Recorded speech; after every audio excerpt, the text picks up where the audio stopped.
જય શ્રી કૃષ્ણ વાલા વૈષ્ણવો। મહાભારત કોણે લખ્યું, કેવી રીતે, ગણેશ ચતુર્થી શા માટે ઉજવવામાં આવે છે, રોજ કેમ જુદા જુદા ભોગ ધરવામાં આવે છે, તેમને 10 દિવસ પછી જળાશયમાં પધરાવવામાં કેમ આવે છે, એ બધું શું તમને ખબર છે? તો ચલો આજે આપણે એના વિશે વાત કરીએ। એક વખત વેદવ્યાસજીને મહાભારત ગ્રંથ લખવાનો વિચાર આવ્યો। બહુ વિચાર્યા પછી એમને થયું કે લખવા માટે ગણેશજીથી વધારે યોગ્ય કોઈ નથી, એટલે એમણે તુરંત જ ગણેશજીનો સંપર્ક કર્યો અને મહાભારત લખવા માટે પ્રસ્તાવના મૂકી। ગણેશજીએ ખૂબ વિચાર્યું પછી કહ્યું કે મારી એક શરત છે। વેદવ્યાસજીએ પૂછ્યું, શું શરત છે? ગણેશજીએ કહ્યું, હું 1 મિનિટ પણ અટકીશ નહીં, તમારે સતત બોલવું પડશે। જો તમે અટકી ગયા તો હું એ જ વખતે લખવાનું અટકાવી દઈશ। વેદવ્યાસજી થોડા વિચારમાં પડી ગયા કે આ તો કેવી રીતે થાય।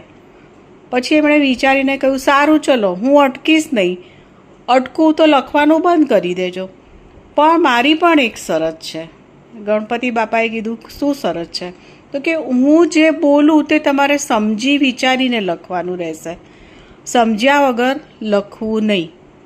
ગણેશજીએ પણ તેમની શરત મંજૂર કરી।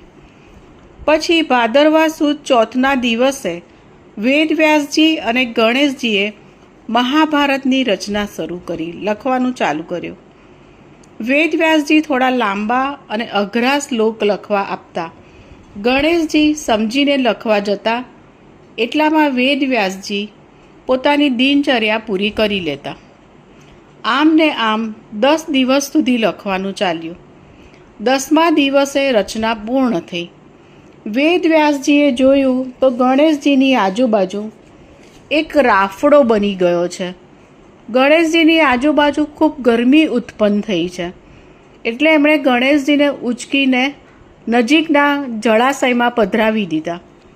ગણેશજીએ 10 દિવસથી કંઈ ખાધું નહોતું, એટલે 10 દિવસ સુધી એમને રોજ સુંદર મજાના સ્વાદિષ્ટ ભોજન, મીઠાઈ, ફરસાણ અને ખૂબ મેવા મીઠાઈના થાળ જમાડ્યા।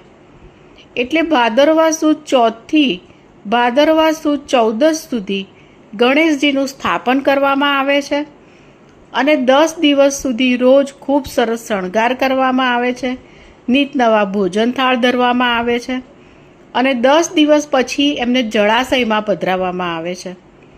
ઘણા લોકોને આ વાત ખબર હોતી નથી અને ગણેશજીનો જન્મદિવસ સમજીને આ તહેવાર ઉજવે છે। આપણા દરેક તહેવાર પાછળ કોઈ ને કોઈ વાર્તા પ્રસંગ રહેલો છે, જો તેને સમજીને ઉજવવામાં આવે તો વધારે સારું। આ સનાતન ધર્મની વાર્તા જો તમને ગમી હોય અને આવી બીજી જાણકારી તેમજ વાર્તાઓ માટે અમારો વિડીયો સબસ્ક્રાઈબ, લાઈક અને શેર જરૂરથી કરજો। જેટલો વધારે શેર કરશો એટલા વધારે લોકોને સાચી જાણકારી પ્રાપ્ત થશે અને બાળકોને પણ આ જ્ઞાન આપવું જરૂરી છે।